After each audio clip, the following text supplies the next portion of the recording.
Look what was just harvested at Big Mama's garden.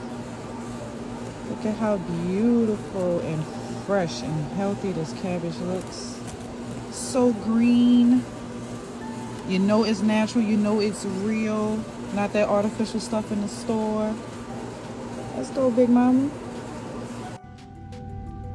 All right, so we have the cabbage leaves all nicely cleaned and soaked, fresh straight out the dirt, prepped and ready to be prepared to cook.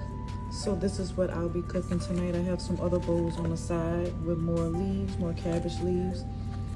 And they're so clean, so pretty. Look at these beautiful leaves, how healthy. This is gonna be so good tonight. So yeah, this is what I'm preparing.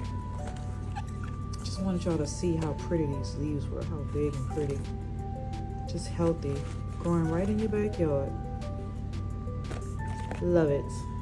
Well, we're gonna eat good.